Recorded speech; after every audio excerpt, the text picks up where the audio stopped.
Le 7 décembre 1941, à environ 10 miles des côtes d'Oahu, à Hawaï, le lieutenant Moshitsura Hashimoto se tenait sur le sous-marin japonais SIM-24 en tant qu'officier torpilleur. Dans l'obscurité du petit matin, il observait un sous-marin plus petit se détacher pour attaquer Pearl Harbor. Quelques heures plus tard, alors que des flammes s'élevaient au-dessus de la rangée de cuirassés et que la fumée remplissait le ciel hawaïen, les officiers japonais à travers le Pacifique célébraient ce qui semblait être une victoire incroyable contre le géant industriel américain, un ennemi que l'on disait imbattable. Autour de Hashimoto, beaucoup étaient convaincus que la puissance navale américaine avait été détruite pour de bon et que les armes avancées du Japon garantiraient leur domination. Mais aucun d'eux ne comprenait que, dans ces ports en feu, se trouvaient déjà les signes de la future défaite du Japon. L'arme qui allait détruire leur empire était déjà chargée dans les sous-marins américains, une arme pleine de défauts, méprisée par le renseignement japonais comme une preuve de la faiblesse technologique américaine. Les vraies raisons de la défaite navale du Japon ne se décidaient pas dans les grandes batailles aéronavales dont parlaient les journaux, mais dans les échecs techniques cachés des torpilles américaines, des échecs qui allaient pourtant mener à la campagne sous-marine la plus destructrice de l'histoire navale. Ce malentendu et cette fierté technologique avaient commencé bien avant la première bombe sur Pearl Harbor. L'arrogance avait débuté le 13 mai 1940, lorsqu'une personne inconnue, dont le nom reste secret à ce jour, remit à l'attaché naval américain à Tokyo des informations détaillées sur la torpille japonaise Type 93 à oxygène. Cette arme, plus tard appelée Long Lance par les Alliés, représentait le sommet de l'ingénierie navale japonaise. C'était un succès technologique qui aurait dû inquiéter profondément les planificateurs navals américains. Ces caractéristiques étaient impressionnantes, presque incroyables aux yeux des ingénieurs occidentaux. Une portée de plus de 22 milliards à 40 nœuds, pouvant atteindre 33 milliards à vitesse réduite, avec une ogive de 490 kg d'explosifs. C'était, de loin, la torpille la plus avancée du monde. La source avait fourni des schémas techniques, des données de performance et même des tactiques de combat nocturne montrant comment les destroyers et croiseurs japonais utiliseraient cette arme. Le Bureau du renseignement naval américain étudia le rapport et l'envoya au Bureau de l'armement pour examen technique. La réponse fut catastrophique, le Bureau rejeta complètement les informations. Leur raisonnement était simple, mais révélait un profond préjugé courant dans la pensée militaire occidentale. Les ingénieurs japonais ne pouvaient pas, selon eux, concevoir une torpille supérieure à celle des États-Unis. L'utilisation d'oxygène pur comme carburant, bien que possible en théorie, fut jugée trop dangereuse et trop complexe pour une marine asiatique. Le rapport fut classé et oublié. Dans les mois suivants, à mesure que les tensions avec le Japon augmentaient, cette erreur de renseignement coûta la vie à des milliers d'alliés et fit couler de nombreux navires. Ce rejet illustrait un mépris plus large, profondément ancré dans la pensée militaire occidentale à l'égard des capacités japonaises avant la guerre. L'amiral Richmond Kelly Turner, futur commandant des forces amphibies du Pacifique et récipiendaire de 4 Navy Cross, déclara au Congrès en 1940 que les pilotes japonais étaient plus faibles à cause de prétendues caractéristiques raciales affectant leur vision et leur perception. Ces croyances racistes, présentées comme des faits scientifiques, affirmaient que les pilotes japonais manquaient de vision nocturne, que leur entraînement était inférieur à celui des Occidentaux et que leurs avions n'étaient que de simples copies de modèles occidentaux de mauvaise qualité. En 1941, les rapports du renseignement de l'Army Air Corps affirmaient avec confiance que le chasseur zéro japonais était basé sur d'anciens plans américains et qu'il serait facilement battu par les avions américains au combat.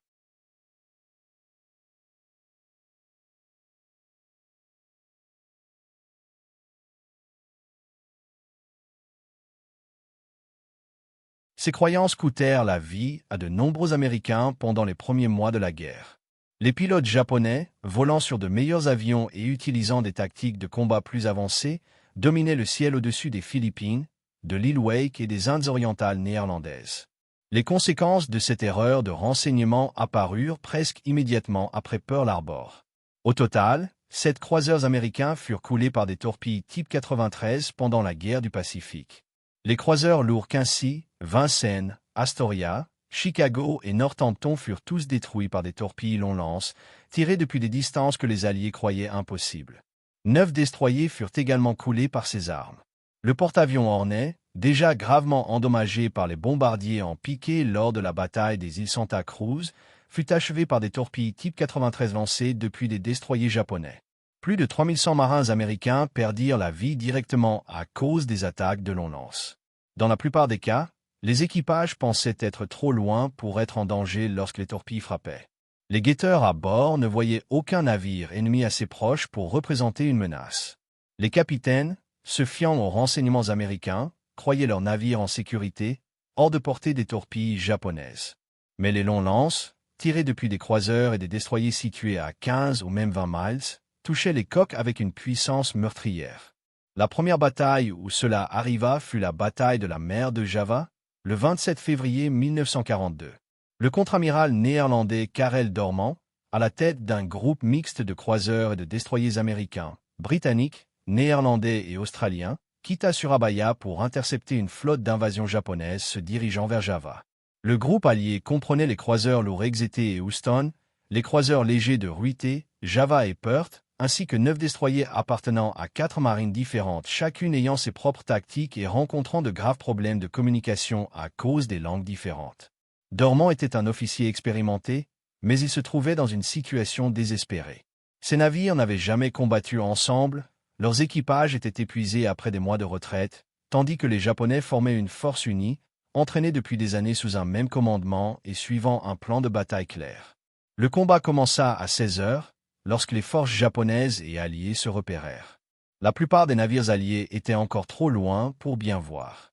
Les croiseurs lourds japonais Aguro et Nashi, le croiseur léger Naka et plusieurs destroyers se mirent en position pour tirer leurs torpilles. À 16h33, le croiseur léger Naka lança 4 torpilles type 93 depuis environ 15 milliards. Ces destroyers suivirent, tirant 27 torpilles supplémentaires entre 16h40 et 16h45, à des distances de 13 000 à 15 milliards.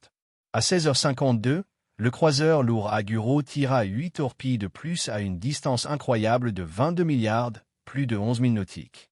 La mer entre les Japonais et les Alliés se remplit bientôt d'environ 40 longs lances se déplaçant à 4 mètres de profondeur, sans aucune trace visible, car leur moteur à oxygène ne produisait pas de bulles. Les vigies et les opérateurs sonars alliés, formés à détecter les torpilles à des portées beaucoup plus courtes, ne virent rien, jusqu'à ce qu'il soit trop tard. À 17h13, une torpille type 93 toucha le destroyer néerlandais Kortenaer en plein milieu. L'ogive d'une demi-tonne explosa contre la coque mince du navire, le coupant en deux.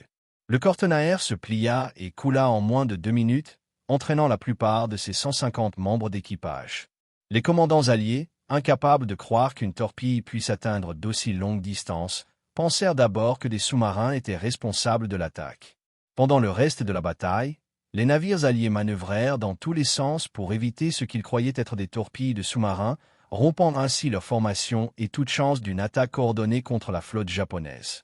Le combat dura 7 heures. Dormant tenta sans cesse d'atteindre la flotte d'invasion, mais la marine japonaise bloquait chacun de ses mouvements. Le croiseur lourd Exeter fut touché par un obus de 203 mm qui explosa dans sa salle des chaudières, le ralentissant et l'obligeant à quitter la ligne de bataille. Le destroyer britannique Electra fut coulé par des tirs ennemis après avoir courageusement lancé une attaque de torpilles qui échoua.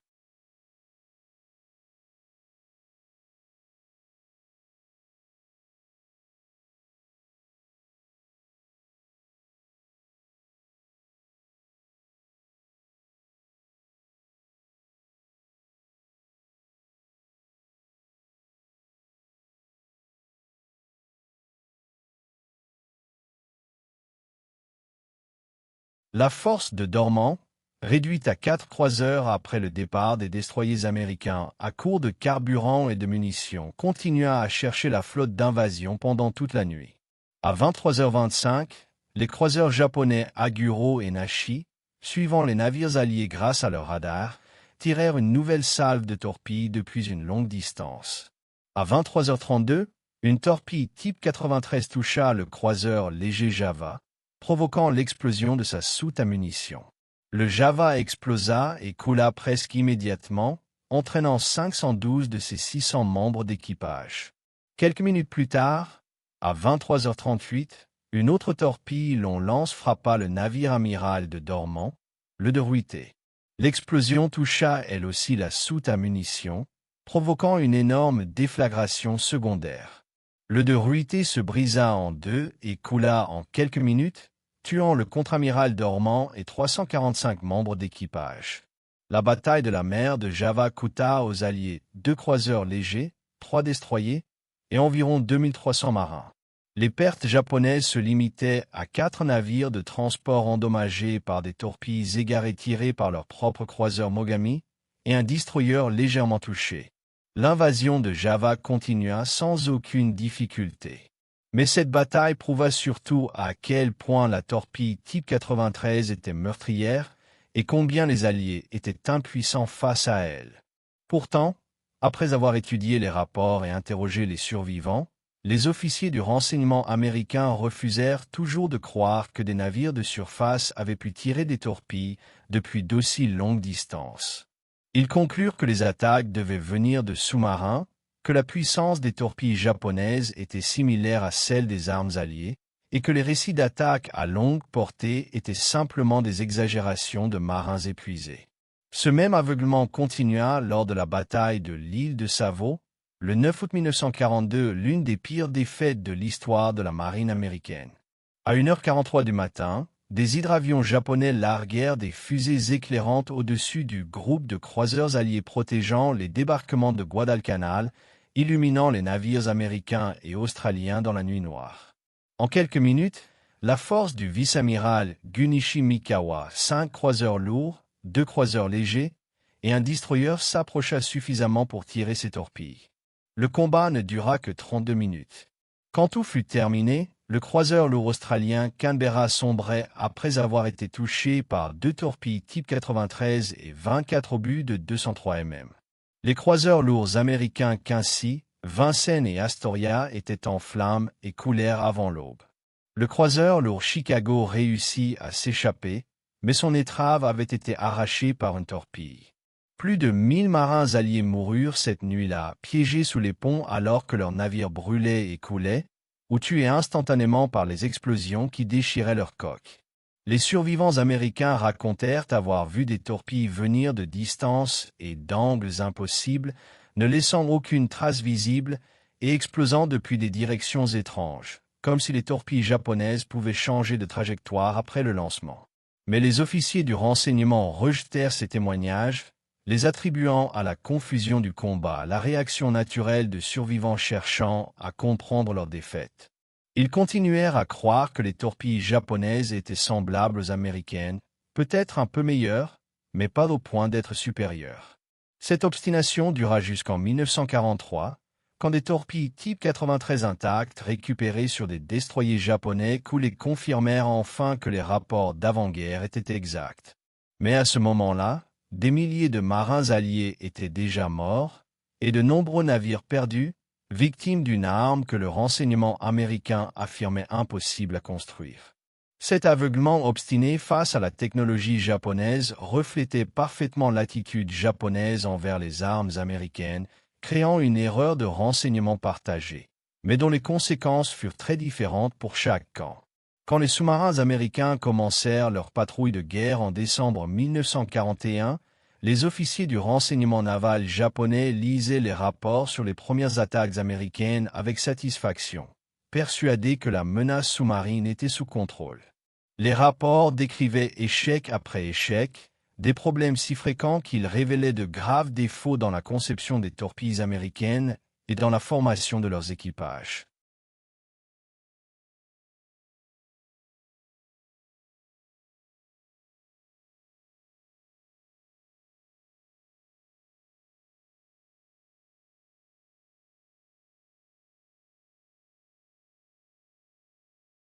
Le 14 décembre 1941, seulement 7 jours après l'attaque de Pearl Harbor, le sous-marin Seawolf, dirigé par le lieutenant-commandant Frédéric Warder, repéra un cargo japonais ancré au large de la côte sud de Mindanao, aux Philippines. Warder plaça son sous-marin dans une position d'attaque parfaite, à environ 3 milliards de distance, avec une cible immobile et sans protection. Il lança 8 torpilles Mark 14, l'arme principale utilisée par la flotte sous-marine américaine. Chaque torpille coûtait plus de $10 000 et nécessitait des mois de fabrication. 7 d'entre elles manquèrent complètement la cible, passant sous le navire ou déviant de leur trajectoire. La 8e toucha le cargo en plein centre. L'équipage du Seawolf entendit le bruit sourd du métal contre le métal à travers la coque du sous-marin, mais aucune explosion ne se produisit. La torpille, pourtant chargée de 643 livres d'explosifs Torpex, avait frappé la cible sans exploser. Le cargo, désormais conscient de la présence du sous-marin, démarra ses moteurs et s'échappa pendant que le Seawolf plongeait pour éviter une attaque à la char sous-marine, qui ne vint jamais, car le navire japonais ne disposait d'aucune arme anti-sous-marine. Le 24 décembre 1941, la veille de Noël, le sous-marin Sargo, commandé par le commandant Tyrrell Jacobs, rencontra 4 cargos japonais au large des côtes de l'Indochine. Ils avançaient en convoi lâche, sans escorte. Jacobs plaça son sous-marin dans une position parfaite et lança 3 torpilles sur chacun des 4 navires, 12 au total, à des distances comprises entre 1000 et 2000 yards. Les conditions étaient idéales, mer calme, bonne visibilité et cible stable. Pourtant, aucune torpille ne toucha sa cible ou n'explosa correctement. À travers son périscope, Jacobs observa, impuissant, les torpilles passer sous les navires, frapper sans exploser, ou exploser trop tôt sans causer de dégâts. Il tenta une dernière attaque, lançant les 4 torpilles restantes sur un grand cargo arrêté, qui avait même commencé à descendre des canaux pour enquêter. Toutes les torpilles passèrent sous le navire sans le toucher. Le Sargo rentra à la baie de Manille le 30 décembre, son équipage découragé après avoir utilisé 24 torpilles sans couler un seul navire. Le commandant Jacobs rédigea un rapport après action très critique, expliquant clairement que ces torpilles couraient beaucoup plus profondément que la profondeur programmée, passant inoffensivement sous leur cible. Mais le Bureau of Ordnance, à Washington, responsable du développement et de la production des torpilles, rejeta son rapport avec arrogance. Ses officiers affirmèrent que le vrai problème venait des commandants de sous-marins, incapables d'entretenir correctement leurs torpilles, des équipes mal formées qui suivaient mal les procédures de lancement et des capitaines incompétents dans leur tactique d'attaque. Leur position officielle était que la torpille Mark 14 était l'arme la plus avancée et la mieux testée de l'arsenal américain et que tout échec venait de l'erreur humaine, non d'un défaut de conception. Cette attitude bornée dura près de 2 ans, pendant lesquels les sous-marins américains tirèrent des milliers de torpilles défectueuses, tandis que les navires marchands japonais atteignaient les ports avec des torpilles américaines non explosées plantées dans leurs coques. Les officiers du renseignement japonais, qui surveillaient les communications radio américaines, décryptaient certains messages et interrogeaient des marins capturés de sous-marins coulés, rassemblèrent des rapports détaillés sur ces échecs. Ces documents arrivèrent au QG de la marine impériale à Tokyo début 1942, où les analystes du renseignement en tirèrent des conclusions complètement erronées. Ils rapportèrent que les torpilles américaines étaient vieilles, mal conçues, que les équipages sous-marins étaient mal entraînés et manquaient de courage, et que la puissance industrielle américaine produisait des armes inefficaces, des navires inférieurs à ceux du Japon et du matériel qui échouaient au combat.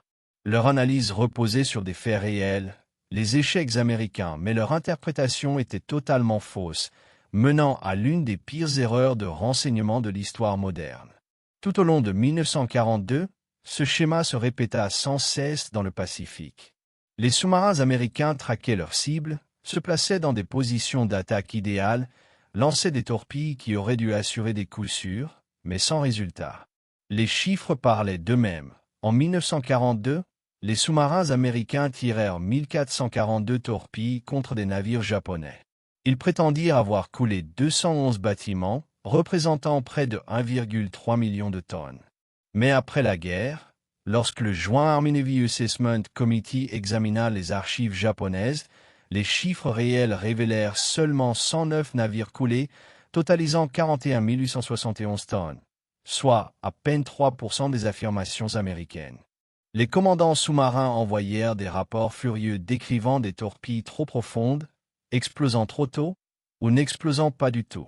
Même les capitaines marchands japonais commencèrent à signaler des torpilles américaines non explosées, coincées dans leur coque, alors qu'ils rentraient sainement au port pour réparation.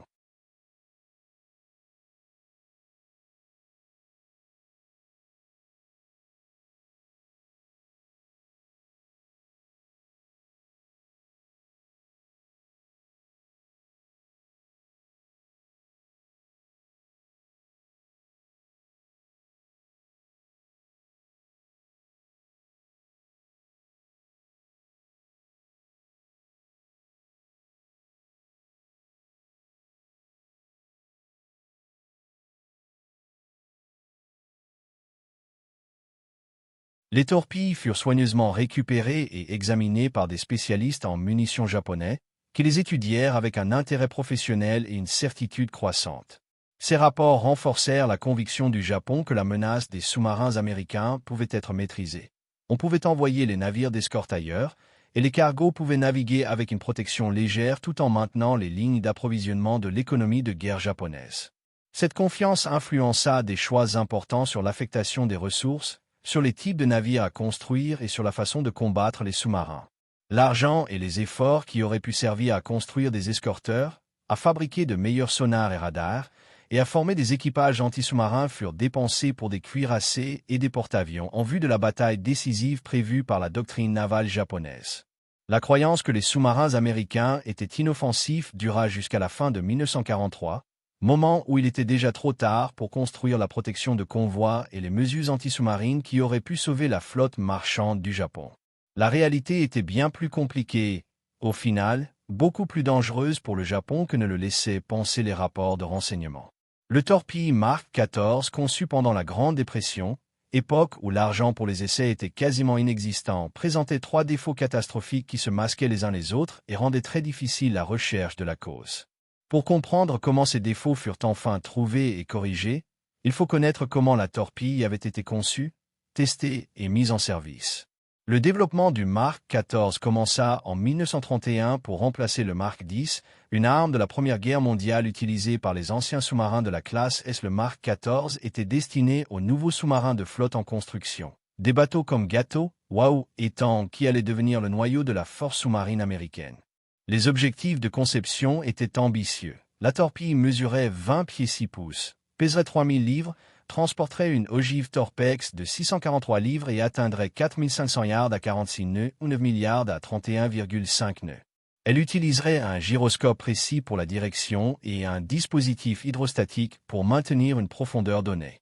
Le plus ambitieux était le détonateur Mark VI, un dispositif à influence magnétique censé faire exploser la torpille sous la quille d'un navire, casser la coque et assurer la destruction. Le détonateur Mark VI était une technologie de pointe pour l'époque. Plutôt que d'exiger un impact direct sur la coque, le Mark VI devait détecter les variations du champ magnétique terrestre causées par le passage d'une coque en acier au-dessus de la torpille. Quand la variation magnétique atteignait un seuil prédéfini, le détonateur déclenchait l'explosion sous le navire, là où l'effet serait le plus destructeur. Des ingénieurs allemands avaient testé des détonateurs magnétiques pendant la Première Guerre mondiale avec des résultats mitigés. Les Britanniques utilisèrent des détonateurs magnétiques avec un succès modéré. Le Mark VI américain était censé être plus sensible et plus fiable que les modèles précédents. Le problème, c'était les essais. En 1931, une torpille Mark XIV coûtait plus de $10 000, à peu près l'équivalent de $200 000 aujourd'hui.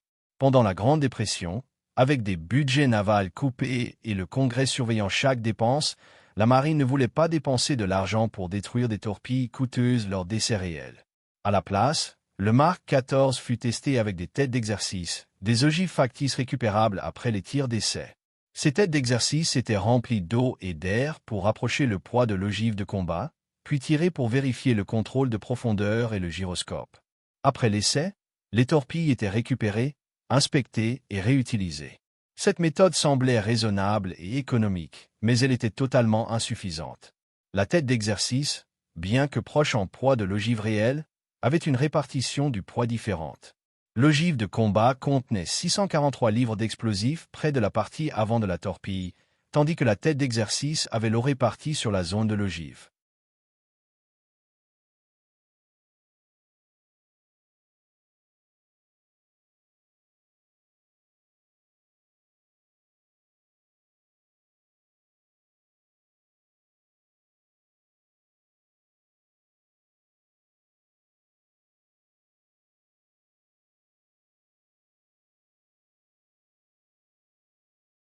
Cette différence dans la répartition du poids modifiait l'équilibre et le mouvement sous-marin de la torpille d'une manière qui ne serait découverte qu'en situation réelle de combat. De plus, aucun essai réel n'avait été effectué contre des navires cibles pour vérifier si le détonateur fonctionnait correctement dans les conditions de bataille. Le détonateur magnétique Mark VI était si secret que les commandants de sous-marins n'avaient pas le droit de l'ouvrir, ni même de savoir comment il fonctionnait. Tout le système fut accepté pour un usage au combat uniquement sur la base de calculs théoriques, d'expériences de laboratoire et de tirs d'entraînement qui ne reproduisaient jamais les vraies conditions de guerre. Le premier problème concernait le contrôle de profondeur. La torpille plongeait 3 à 4 mètres plus bas que prévu, car le système de profondeur n'avait jamais été correctement testé avec l'ogive de combat plus lourde. Lorsque les ingénieurs augmentèrent le poids de l'ogive à la fin du développement, ajoutant environ 36 kg d'explosifs pour la rendre plus puissante, ils oublièrent d'ajuster le capteur hydrostatique de profondeur. En plus, ce capteur avait été placé à un mauvais endroit sur le corps de la torpille, là où l'écoulement de l'eau provoquait des variations de pression qui perturbaient sa lecture.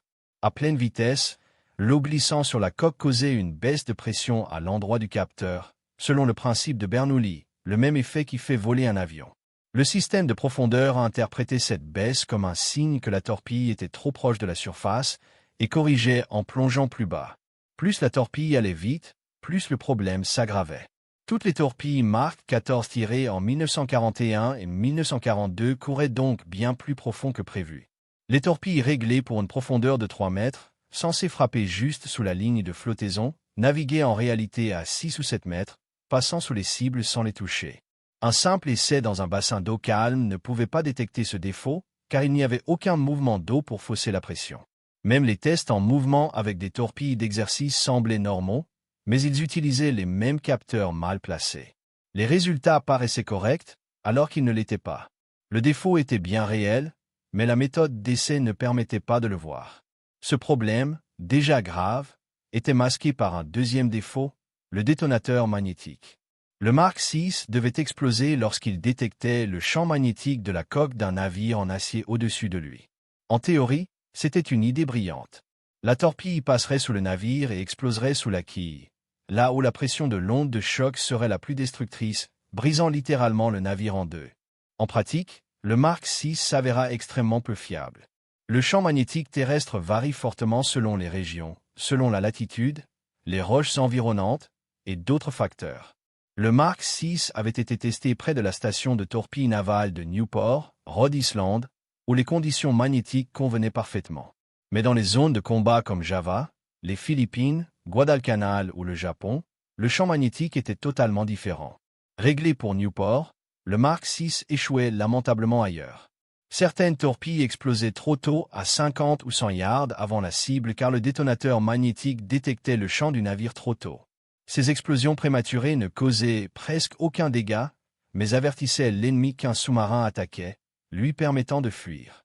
D'autres torpilles passaient directement sous la cible sans exploser, car la variation du champ magnétique local était trop faible pour déclencher le détonateur.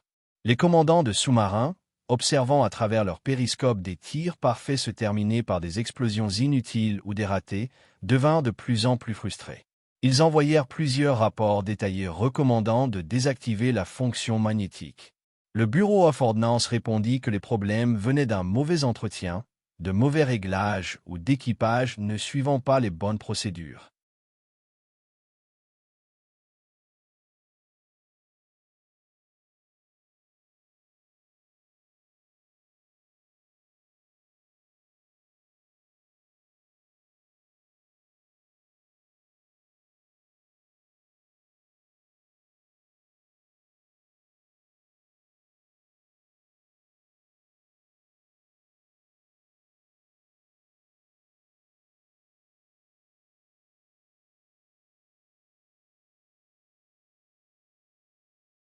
Cette différence dans l'équilibre du poids affectait la stabilité et le mouvement sous-marin de la torpille d'une manière qui ne serait découverte que lors d'un vrai combat.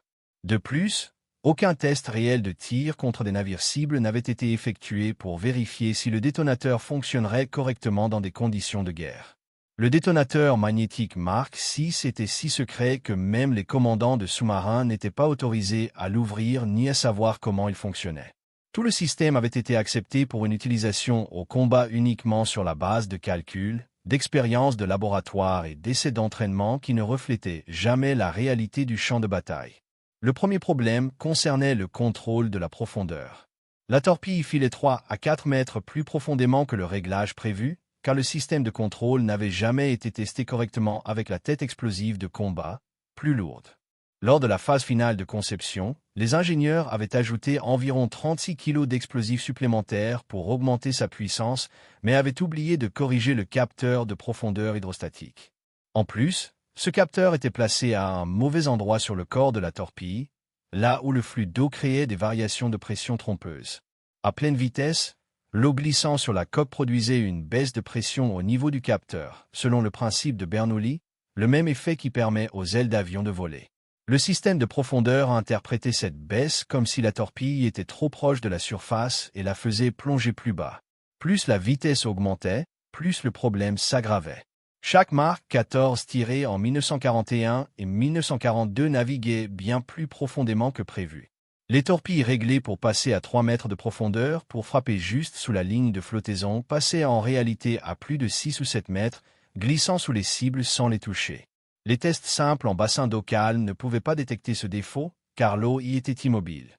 Même les tests en mouvement, avec des torpilles d'entraînement équipées d'enregistreurs de profondeur, semblaient normaux. Mais ces enregistreurs avaient eux aussi le capteur mal placé, donnant de fausses données.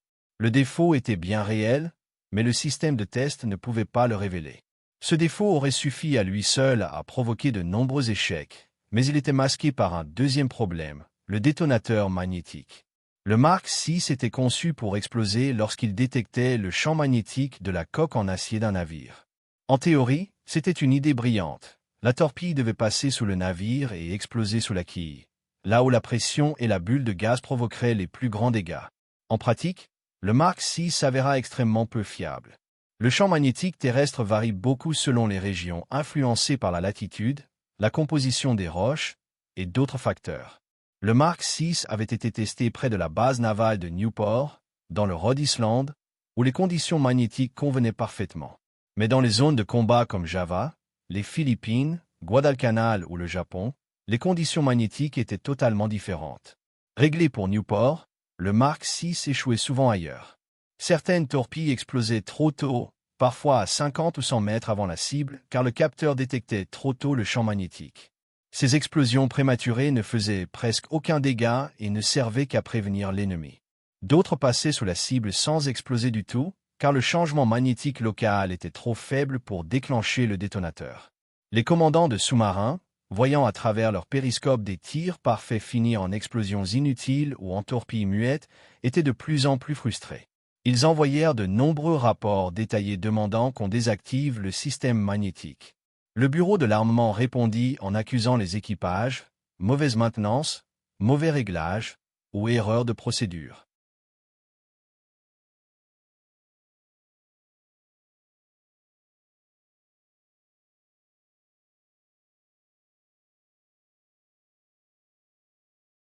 Ward rechargea ses tubes avec d'anciennes torpilles Mark X, des armes datant de la Première Guerre mondiale. Elles n'avaient pas les fonctions avancées des Mark XIV, mais elles, au moins, fonctionnaient vraiment. La première Mark X toucha à l'arrière du navire de transport et explosa. Ward en lança une seconde qui frappa le milieu du navire et le brisa en deux. Le transport coula en quelques minutes. Dans son rapport, Ward écrivit clairement que la Mark XIV était défectueuse et devait être retirée du service immédiatement. Le bureau de l'armement ignora son avertissement et répondit seulement que Ward avait besoin de plus de formation sur l'entretien des torpilles. Le lieutenant-commandant Eugène Msekini, à bord du sous-marin Tambor, tira 8 torpilles sur un destroyer japonais en avril 1942, à seulement 700 mètres de distance. Il entendit 8 bruits sourds de métal quand les torpilles frappèrent la coque mince du destroyer, aucune n'explosa. Le navire japonais, maintenant conscient de la position exacte du Tambor, répliqua avec des grenades sous-marines qui explosèrent si près qu'elles firent éclater les ampoules du sous-marin et provoquèrent des fuites dans plusieurs systèmes. Le Tambor réussit à s'échapper de justesse, émergeant la nuit, dans une mer agitée, pour ventiler et réparer les dégâts. Msekini récupéra 8 de ces torpilles flottant à la surface, leurs ogives toujours intactes. Il les examina soigneusement et envoya un rapport détaillé à Pearl Harbor expliquant tout ce qu'il avait observé. Le bureau de l'armement répondit encore une fois en l'accusant de mauvaise manipulation et d'entretien négligé. Pendant ce temps, le renseignement japonais, qui avait partiellement déchiffré les messages radio des sous-marins américains et recevait des informations d'agents dans les ports américains, apprit que les commandants américains accusaient leurs propres armes de leurs échecs. Pour eux, c'était la preuve de la faiblesse technologique et du manque de compétences des États-Unis. Le Japon, convaincu que les sous-marins ennemis n'étaient pas une menace sérieuse, ne changea pas sa stratégie anti-sous-marine. Il continua de concentrer ses forces sur la protection des grandes flottes cuirassées et porte-avions au lieu de défendre les convois de navires marchands. Les destroyers d'escorte et les patrouilleurs, construits surtout pour les combats de surface, manquaient de bons sonars, de grenades sous-marines suffisantes et de techniques efficaces pour chasser les sous-marins. Le programme naval japonais restait centré sur la construction de navires géants pour la bataille décisive, pas sur la protection des routes commerciales. Le point de rupture arriva en juin et juillet 1943, quand deux incidents forcèrent enfin le Bureau de l'armement à reconnaître la vérité. Le 10 juin 1943, le sous-marin Trigger, commandé par le capitaine Roy Benson, repéra le porte-avions H, l'un des navires les plus précieux du Japon. Benson exécuta une approche parfaite. Il plaça le Trigger à seulement 1200 mètres du porte-avions, une distance si courte qu'il semblait impossible de rater. Il lança 6 torpilles dans une formation bien calculée pour assurer plusieurs impacts, même si la cible tentait d'esquiver. 2 torpilles manquèrent leur but à cause d'un virage soudain du H. L'une explosa trop tôt, environ 70 mètres avant le navire, l'explosion visible dans le périscope mais sans effet. Une autre frappa la coque sans exploser. 2 torpilles seulement fonctionnèrent correctement, causant des dégâts modérés et des incendies à bord. Protégé par des destroyers d'escorte qui bombardèrent la position du Trigger avec des grenades sous-marines, le H réussit à s'échapper, endommagé mais flottant encore. Il fut réparé en 6 semaines et reprit le combat, participant plus tard à la bataille de la mer des Philippines en juin 1944, avant d'être finalement coulé par le sous-marin Archer-Fish. Cet échec du 10 juin 1943, avec 2 torpilles sur 6 qui ne fonctionnèrent pas, coûta aux États-Unis une occasion unique de détruire un porte-avions japonais, à un moment où chacun d'eux pouvait changer le cours de la guerre dans le Pacifique.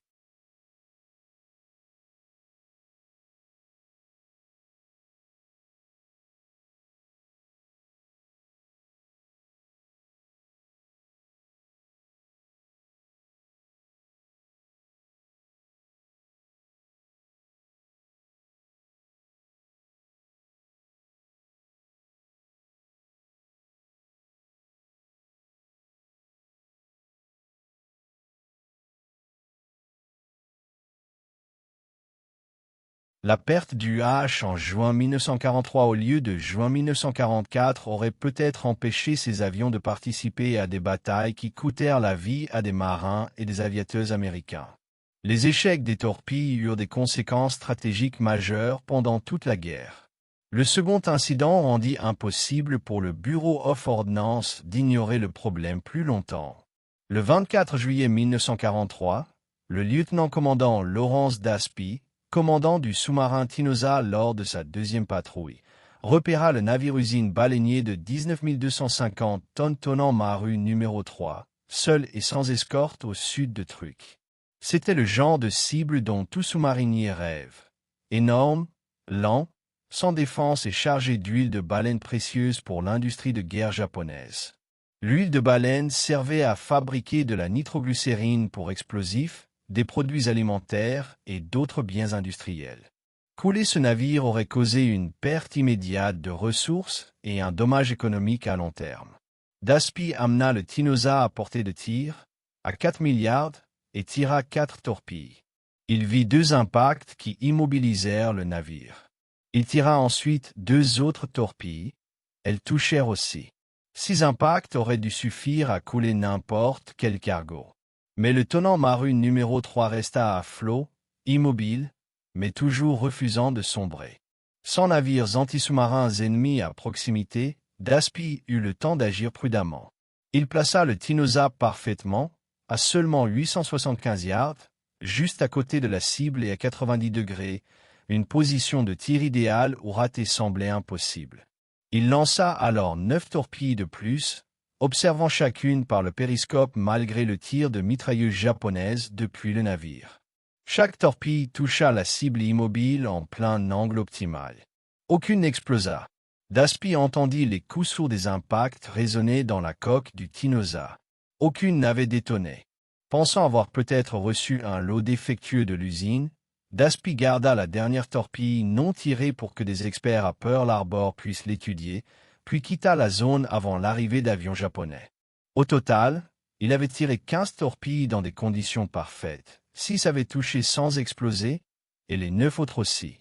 Aucune n'avait explosé précocement ou manqué sa cible. Tout avait fonctionné, sauf la chose la plus importante, l'explosion. Le contre-amiral Charles Lockwood, commandant des sous-marins de la flotte du Pacifique depuis janvier 1943, comprit que l'expérience de Daspi équivalait à une sorte d'essai contrôlé en conditions de combat. Lockwood, vétéran des sous-marins des années 1920 à 30, avait entendu pendant 2 ans les rapports de panne de torpilles de ses commandants. Il avait vu le Bureau of Ordnance rejeter sans cesse la faute sur des erreurs d'opérateurs, un mauvais entretien ou des tactiques de tir incorrectes. Il avait vu la morale des équipages chuter. Des hommes risquaient leur vie pour des attaques parfaites, puis voyaient leurs armes les trahir. Des rapports de renseignement faisaient même état de cargos japonais arrivant au port avec des torpilles américaines non explosées plantées dans leur coque. Lockwood eut enfin la preuve incontestable. Le rapport de patrouille de Daspi, avec photos et notes précises, montrait que le détonateur de contact posait un grave problème. Il ordonna des tests immédiats. Son équipe construisit une zone d'essai où des ogives factices pouvaient être lâchées depuis une grue de quai sur des plaques d'acier placées à différents angles pour imiter les impacts réels de torpilles. Les tests prouvèrent que le mécanisme du pylône de mise à feu se coinçait à haute vitesse d'impact, surtout lors d'impact à 90 degrés. Plus le pylône était lourd et plus l'arrêt brutal était violent, plus le blocage était probable. Les tirs, parfaits, à 90 degrés, pour lesquels on entraînait les équipages, causaient une décélération si violente que le pylône n'avait pas le temps de frapper la capsule détonante. Le détonateur de contact était fatalement défectueux, et le problème empirait quand la visée était parfaite. La solution surprenante vint d'une source inattendue. Pendant l'attaque de Pearl Harbor, les canons antiaériens américains avaient abattu plusieurs avions japonais.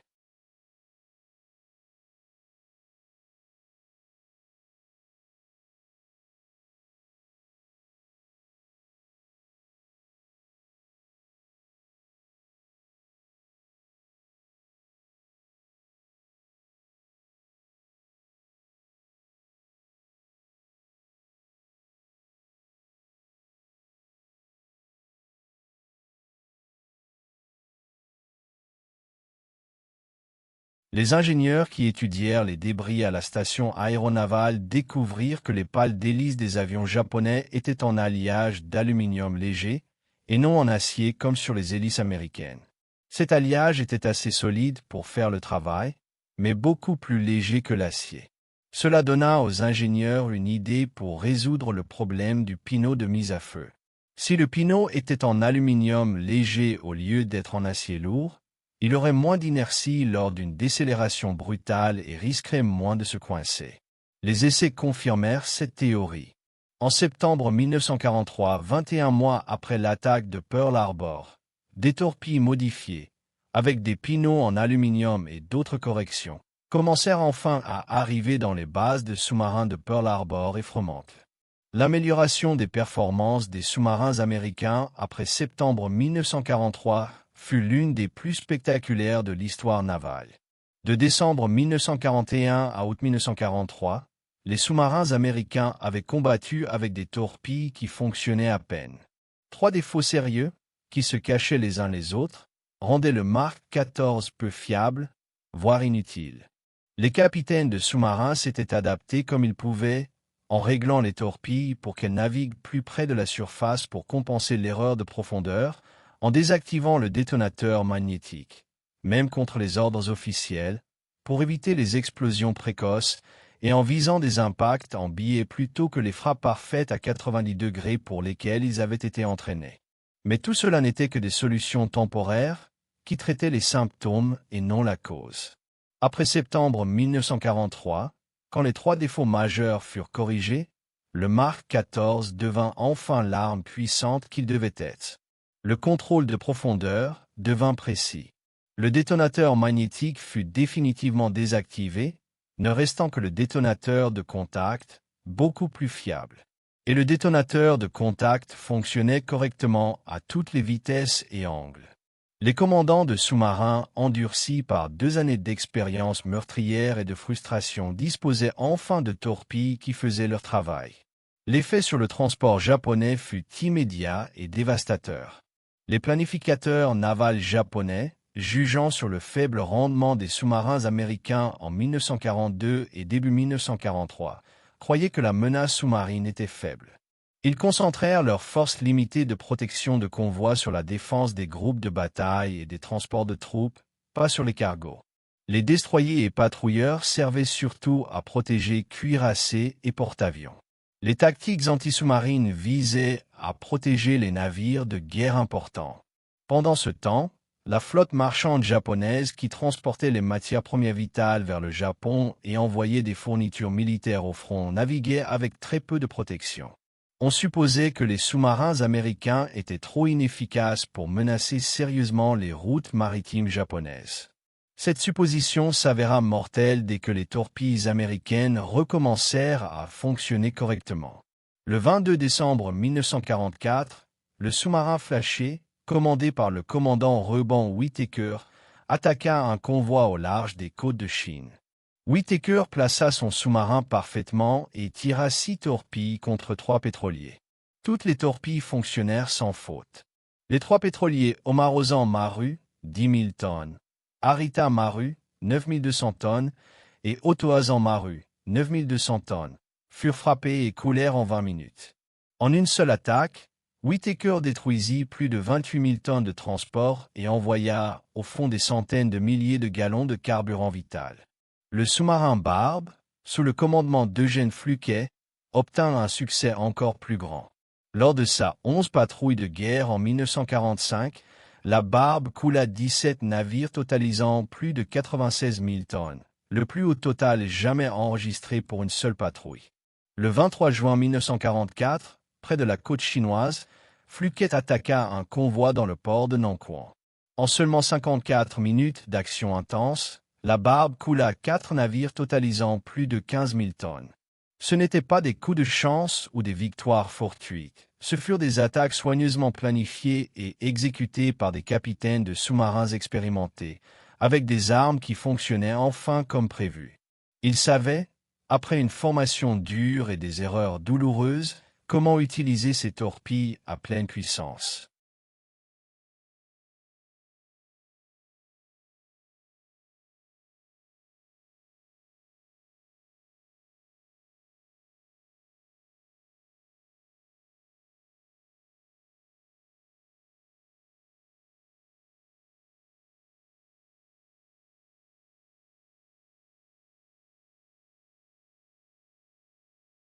Les chiffres racontaient une histoire de transformation totale.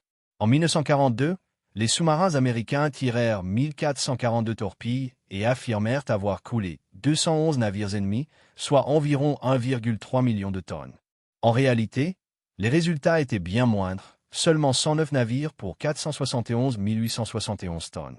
En 1943, à mesure que les problèmes de torpilles furent peu à peu corrigés, les sous-marins tirèrent 3 937 torpilles et coulèrent 284 navires, totalisant 1 349 473 tonnes. En 1944, avec des torpilles enfin fiables, ils tirèrent 6 692 torpilles et envoyèrent 492 navires par le fond, pour 2 388 000 tonnes. Leur efficacité avait été multipliée par 10 une fois les torpilles réparées. À la fin de la guerre, les sous-marins américains avaient coulé 1178 navires marchands japonais, représentant 5 553 491 tonnes, soit plus de 54% de toutes les pertes maritimes japonaises, toutes causes confondues.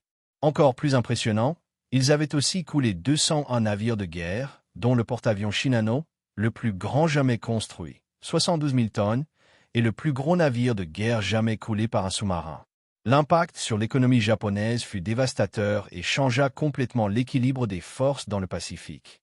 Le Japon, en tant qu'île-nation, dépendait entièrement du transport maritime pour survivre. Les matières premières venant d'Asie du Sud-Est, de Chine et des Indes néerlandaises devaient être expédiées au Japon pour y être transformées. L'équipement militaire terminé devait ensuite repartir vers les lignes de front. Les importations alimentaires étaient vitales pour nourrir la population. Le pétrole des Indes néerlandaises était la base de la machine de guerre japonaise et de son économie. En janvier 1945, la flotte marchande japonaise n'était plus qu'un quart de sa taille d'avant-guerre, décembre 1941. Les pétroliers transportant le pétrole des Indes orientales étaient coulés plus vite qu'ils ne pouvaient effectuer un voyage complet. Les cargos chargés de matières premières étaient envoyés au fond avant même d'atteindre le Japon.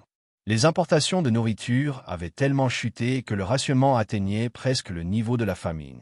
Les conséquences industrielles furent terribles et touchèrent tous les secteurs de l'effort de guerre. Les raffineries de pétrole du Japon cessèrent leurs activités, car le pétrole brut n'arrivait plus. La production nationale de pétrole, déjà insuffisante, tomba presque à zéro. Les usines sidérurgiques fermèrent, faute de minerais de fer et de charbon. Les usines d'avions s'arrêtèrent, car le Japon n'avait pas d'aluminium local et ne pouvait plus en importer. La formation des pilotes et marins fut suspendue, faute de carburant. Les navires de guerre restaient à quai, incapables de naviguer par manque d'huile. L'ancienne marine impériale japonaise, autrefois troisième plus grande au monde, victorieuse à Tsushima et maîtresse du Pacifique en 1942, était maintenant paralysée par le manque total de carburant. Les divisions de l'armée, dispersées en Chine, en Asie du Sud-Est et dans les îles du Pacifique, se dégradaient lentement faute de ravitaillement. Les munitions, armes, médicaments et nourriture devaient venir du Japon, mais la plupart des navires transportant ces ressources étaient coulés avant d'arriver. Les troupes sur les îles isolées passaient des mois sans ravitaillement, car les cargos qui leur servaient de lien vital étaient détruits par les sous-marins américains. Les renforts ne pouvaient plus être envoyés. Les transports de troupes étaient torpillés avant d'atteindre leur destination. L'armée japonaise, qui avait autrefois conquis de vastes territoires et vaincu les forces chinoises, britanniques, néerlandaises et américaines, se retrouvait maintenant piégée et affamée dans ses propres fortifications, car tout le réseau logistique avait été brisé. Pendant ce temps, les îles japonaises elles-mêmes vivaient la même tragédie. Le Japon n'avait jamais été autosuffisant en nourriture. Il dépendait largement des importations de Corée, de Taïwan, alors Formose, et d'Asie du Sud-Est. En 1945, ces importations étaient presque nulles à cause des attaques incessantes contre les cargos. Dans les grandes villes Tokyo, Osaka, Kobe et Nagoya, la faim augmentait à mesure que les rations de riz étaient réduites encore et encore. Les marchés noirs se multiplièrent et les citoyens désespérés payaient des prix exorbitants pour un peu de nourriture. Le gouvernement tenta d'imposer des contrôles stricts, mais la vérité était simple, le Japon ne pouvait plus nourrir sa population sans importation, et les sous-marins américains avaient anéanti ces lignes d'approvisionnement de façon irréversible.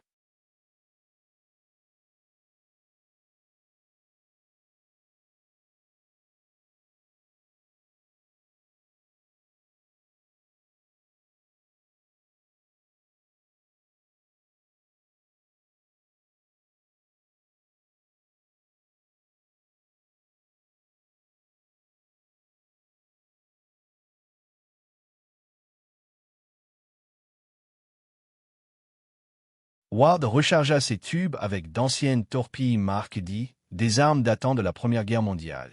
Elles n'avaient pas les fonctions avancées des Mark 14, mais elles, au moins, fonctionnaient vraiment. La première Mark 10 toucha l'arrière du navire de transport et explosa. Ward en lança une seconde qui frappa le milieu du navire et le brisa en deux. Le transport coula en quelques minutes. Dans son rapport, Ward écrivit clairement que la Mark 14 était défectueuse et devait être retirée du service immédiatement. Le bureau de l'armement ignora son avertissement et répondit seulement que Ward avait besoin de plus de formation sur l'entretien des torpilles. Le lieutenant-commandant Eugène M. Sekini, à bord du sous-marin Tambor, tira 8 torpilles sur un destroyer japonais en avril 1942, à seulement 700 mètres de distance. Il entendit 8 bruits sourds de métal quand les torpilles frappèrent la coque mince du destroyer, aucune n'explosa. Le navire japonais, maintenant conscient de la position exacte du Tambor, répliqua avec des grenades sous-marines qui explosèrent si près qu'elles firent éclater les ampoules du sous-marin et provoquèrent des fuites dans plusieurs systèmes. Le Tambor réussit à s'échapper de justesse, émergeant la nuit, dans une mer agitée, pour ventiler et réparer les dégâts. Msekini récupéra 8 de ses torpilles flottant à la surface, leurs ogives toujours intactes. Il les examina soigneusement et envoya un rapport détaillé à Pearl Harbor expliquant tout ce qu'il avait observé. Le bureau de l'armement répondit encore une fois en l'accusant de mauvaise manipulation et d'entretien négligé. Pendant ce temps, le renseignement japonais, qui avait partiellement déchiffré les messages radio des sous-marins américains et recevait des informations d'agents dans les ports américains, apprit que les commandants américains accusaient leurs propres armes de leurs échecs. Pour eux, c'était la preuve de la faiblesse technologique et du manque de compétences des États-Unis. Le Japon, convaincu que les sous-marins ennemis n'étaient pas une menace sérieuse, ne changea pas sa stratégie anti-sous-marine. Il continua de concentrer ses forces sur la protection des grandes flottes cuirassées et porte-avions au lieu de défendre les convois de navires marchands. Les destroyers d'escorte et les patrouilleurs, construits surtout pour les combats de surface, manquaient de bons sonars, de grenades sous-marines suffisantes et de techniques efficaces pour chasser les sous-marins. Le programme naval japonais restait centré sur la construction de navires géants pour la bataille décisive, pas sur la protection des routes commerciales. Le point de rupture arriva en juin et juillet 1943, quand 2 incidents forcèrent enfin le bureau de l'armement à reconnaître la vérité. Le 10 juin 1943, le sous-marin Trigger, commandé par le capitaine Roy Benson, repéra le porte-avions H, l'un des navires les plus précieux du Japon. Benson exécuta une approche parfaite. Il plaça le Trigger à seulement 1200 mètres du porte-avions, une distance si courte qu'il semblait impossible de rater. Il lança 6 torpilles dans une formation bien calculée pour assurer plusieurs impacts, même si la cible tentait d'esquiver. 2 torpilles manquèrent leur but à cause d'un virage soudain du H. L'une explosa trop tôt, environ 70 mètres avant le navire, l'explosion visible dans le périscope mais sans effet. Une autre frappa la coque sans exploser. 2 torpilles seulement fonctionnèrent correctement, causant des dégâts modérés et des incendies à bord. Protégé par des destroyers d'escorte qui bombardèrent la position du Trigger avec des grenades sous-marines, le H réussit à s'échapper, endommagé mais flottant encore. Il fut réparé en 6 semaines et reprit le combat, participant plus tard à la bataille de la mer des Philippines en juin 1944, avant d'être finalement coulé par le sous-marin Archer Fish. Cet échec du 10 juin 1943, avec 2 torpilles sur 6 qui ne fonctionnèrent pas, coûta aux États-Unis une occasion unique de détruire un porte-avions japonais, à un moment où chacun d'eux pouvait changer le cours de la guerre dans le Pacifique.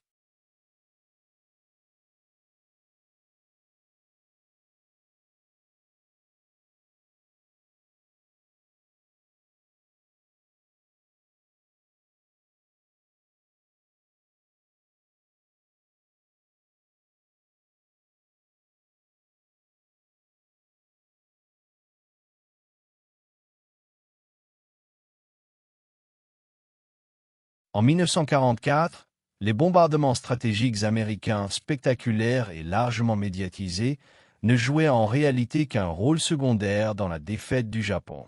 La véritable destruction venait silencieusement, depuis les profondeurs de l'océan. Le blocus sous-marin avait déjà étranglé la machine de guerre japonaise bien avant la chute de la première bombe atomique.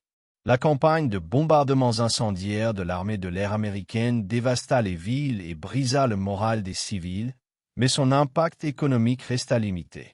Les usines japonaises étaient à l'arrêt non pas à cause des bombes, mais parce qu'il n'y avait plus d'acier, plus de charbon, plus d'aluminium, ni de pétrole pour les faire fonctionner.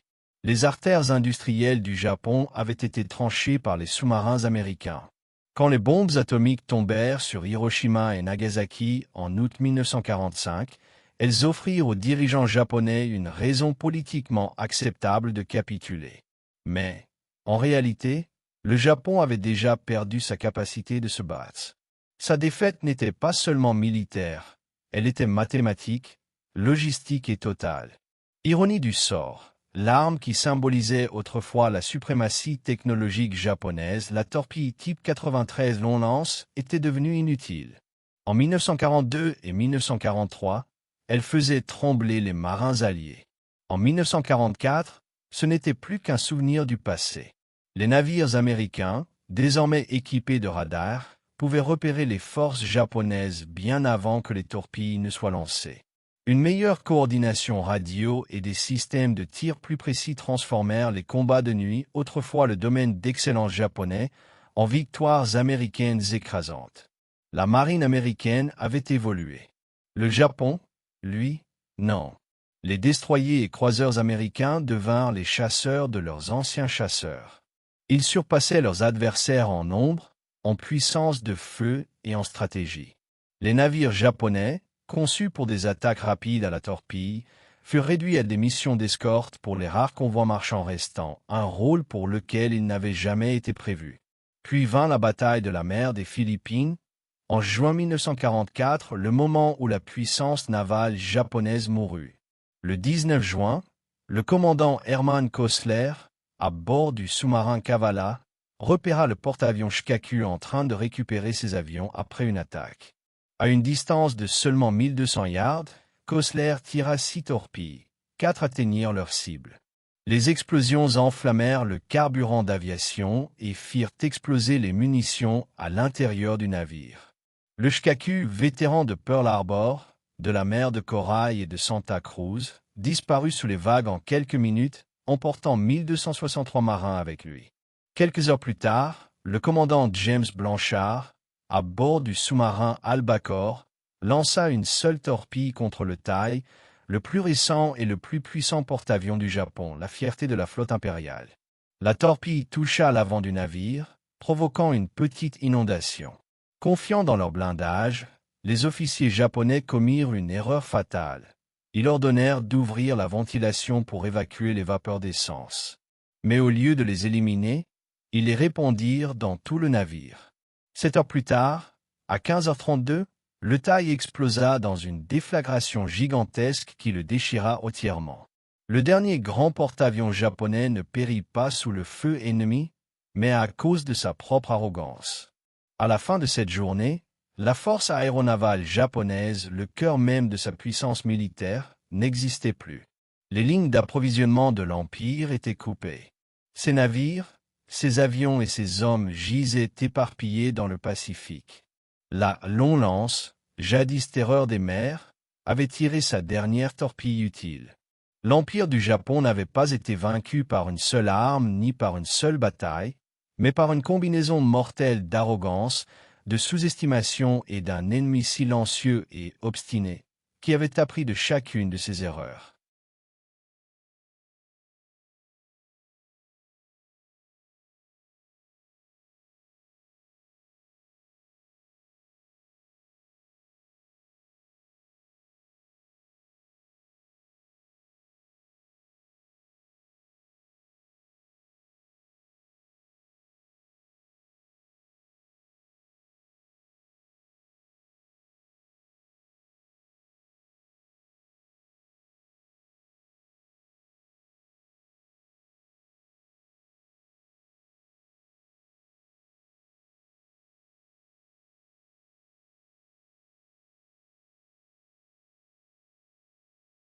Elle coula rapidement, emportant avec elle 1650 marins, dont tout l'état-major du vice-amiral Jisabu Rosawa. Ce n'étaient pas des coups de chance ni des rencontres fortuites, mais des attaques délibérées, parfaitement exécutées par des sous-marins américains devenus de véritables armes stratégiques. Le Shikaku et le Tai, qui représentaient à eux deux près de 40% du tonnage restant des grands porte-avions japonais, furent détruits en une seule journée. Leur perte brisa la capacité du Japon à projeter sa puissance aéronavale au moment même où il devait affronter les puissantes forces de porte-avions américaines en mer des Philippines. La bataille qui suivit la bataille de la mer des Philippines, surnommée par les pilotes américains la Grande Chasse aux Dindons des Mariannes, anéantit complètement l'aviation navale japonaise. Plus de 600 avions japonais furent abattus en une seule journée, contre seulement 29 appareils américains. La bataille prouva définitivement que le Japon ne pouvait plus rivaliser avec la technologie, la formation et la coordination américaines. Pourtant, les sous-marins avaient déjà porté le coup décisif. Avant même que les porte-avions ne s'affrontent, ils avaient déjà éliminé 2 navires irremplaçables. Les stratèges japonais, toujours convaincu par de vieux rapports sous-estimant les sous-marins américains, avaient positionné leurs porte-avions dans des zones infestées de bâtiments ennemis, sans protection anti-sous-marine suffisante. Le résultat fut désastreux. Même si le Japon pouvait encore former de nouveaux pilotes et construire de nouveaux avions, il n'avait plus de porte-avions pour les faire décoller. L'aviation navale japonaise, autrefois crainte et dominante en 1942, était désormais vaincue à la mi-1944. La grande bataille suivante, la bataille du Golfe de Leyte, en octobre 1944, montra à quel point l'équilibre des forces avait changé. Ce fut la plus grande bataille navale de l'histoire, et elle commença avec les sous-marins.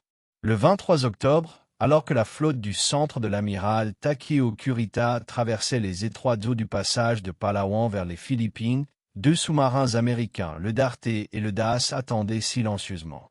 Leur position n'était pas choisie au hasard, elle provenait de renseignements précis obtenus grâce au décryptage de code, preuve que, dès 1944, les renseignements américains et la tactique sous-marine travaillaient en parfaite coordination. À 5h32, le commandant David M. McClintock du Darte détecta un écho-radar à 30 milliards. Pendant 4 heures, il suivit la colonne japonaise et transmit régulièrement ses observations, permettant au commandant Bladen Clagjet du DAS de se placer en embuscade. À 9h27, le Darte tira 6 torpilles sur le croiseur l'Uratago, navire amiral de Kurita. 4 atteignirent leur cible. Les explosions éventrèrent la coque sous la ligne de flottaison. L'alimentation tomba, les salles des machines furent inondées, et le navire commença à agiter. Kurita et son état-major sautèrent dans l'eau noire couverte d'huile, tandis que les destroyers tentaient de sauver les survivants. L'Atago chavira et coula à 9h55, à peine 28 minutes après l'impact, emportant 360 marins sur 800. Le Darte changea rapidement de cible et tira 4 torpilles sur le croiseur Takao. Toutes firent mouche. Les explosions brisèrent sa structure et inondèrent plusieurs compartiments. Le Takao resta à flot, mais gravement endommagé. Il dut se replier vers Singapour, où il resta immobilisé jusqu'à la fin de la guerre. De l'autre côté, à 9h56, le DAS lança 4 torpilles contre le croiseur l'Urmaya. Plusieurs frappes atteignirent sa soute à munitions, provoquant une gigantesque explosion. Le Maya se brisa en deux et coula en 8 minutes, entraînant 769 hommes sur 1000. En moins d'une demi-heure, 2 sous-marins américains avaient détruit 2 croiseurs lourds japonais, paralysé un troisième et laissé l'amiral Kurita, commandant de la flotte du centre, sans navire amiral, sans état-major et sans communication. Au tout début de la plus grande bataille navale jamais livrée. Les chasseurs de 1942 étaient devenus les proies. Sous les eaux des Philippines, le dernier chapitre de la puissance navale japonaise était déjà en train de s'écrire. Dans les sillages des torpilles, les messages codés et le silence des hommes qui savaient que l'issue ne faisait plus aucun doute.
L'amiral Takeo Kurita transféra son pavillon sur le Yamato, le plus grand navire de guerre jamais construit.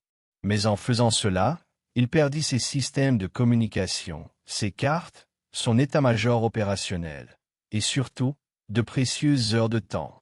Sa conduite lors de la bataille du golfe de Leyte, marquée par l'hésitation, la confusion et une retraite finale alors qu'il avait les forces d'invasion américaines à sa portée, fut profondément influencée par ce chaos.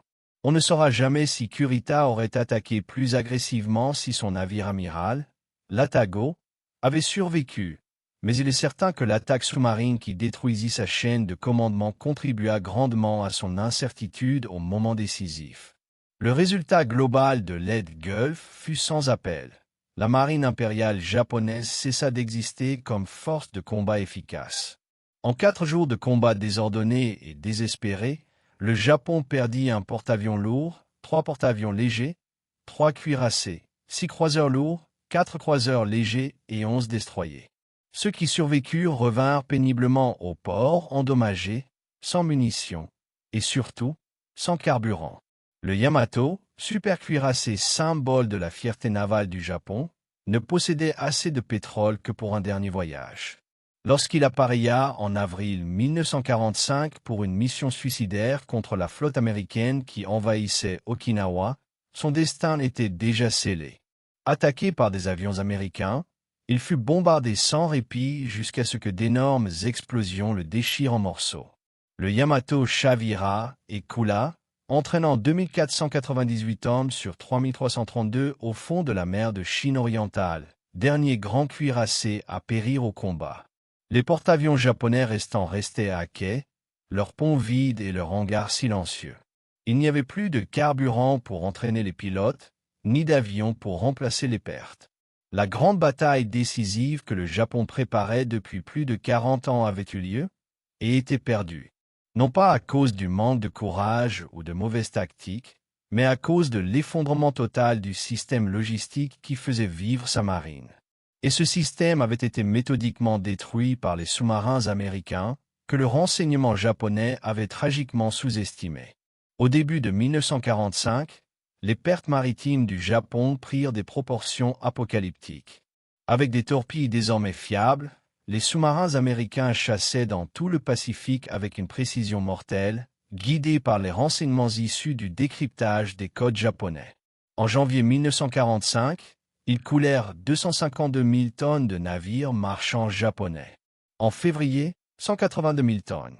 En mars, 269 000 tonnes.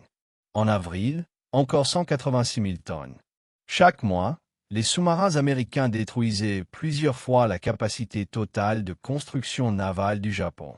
Les chantiers japonais, même en production maximale, ne pouvaient construire que 300 000 tonnes de navires marchands par an, et encore, cela supposait un approvisionnement constant en acier, en énergie et en main-d'œuvre, qui étaient tous en train de disparaître. Les chiffres étaient impitoyables. Le Japon perdait des navires plus vite qu'il ne pouvait en construire. Sa flotte marchande s'effondrait vers le néant. En août 1945, le Japon n'avait pratiquement plus de marine marchande. Les rares navires survivants restaient bloqués dans les ports, trop terrifiés pour s'aventurer en mer, désormais entièrement contrôlés par les sous-marins américains, des navires qui, à la fin de la guerre, régnaient sur le Pacifique avec une domination jamais vue dans l'histoire navale. Le prix humain de cette campagne fut difficile à mesurer, mais terrifiant. Des dizaines de milliers de marins marchands japonais, des civils réquisitionnés, périrent lorsque leurs navires furent torpillés. Beaucoup se noyèrent dans les cales inondées, d'autres brûlèrent vifs lors de l'explosion des pétroliers. Les survivants dérivèrent pendant des jours, parfois des semaines, mourant de soif, d'épuisement ou de désespoir. La marine impériale japonaise ne tenta jamais de les secourir, les considérant comme de simples civils, sans valeur militaire, indignes de l'aide ou de la protection réservée aux soldats.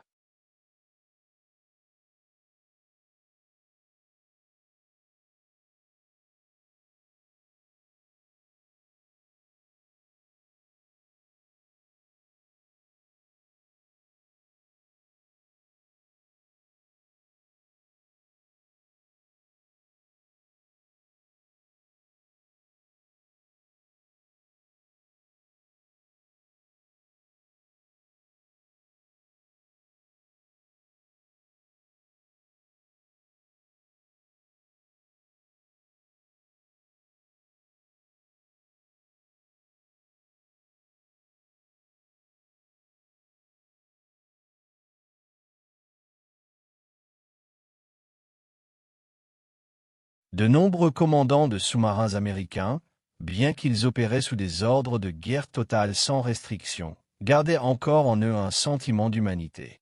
Après avoir torpillé des navires japonais, certains faisaient surface pour offrir nourriture, eau et indications vers la terre la plus proche aux survivants.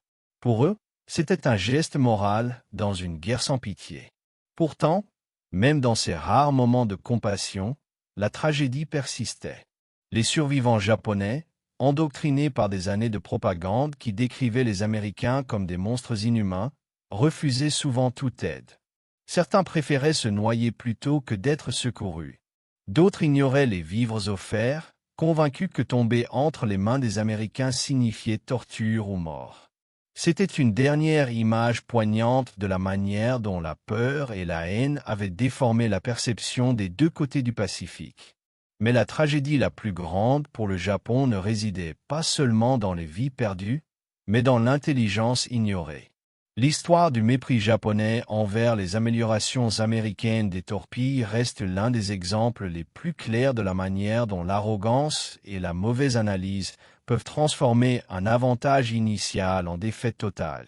En 1942, les services de renseignement japonais avaient obtenu des rapports précis confirmant les nombreux échecs des torpilles américaines.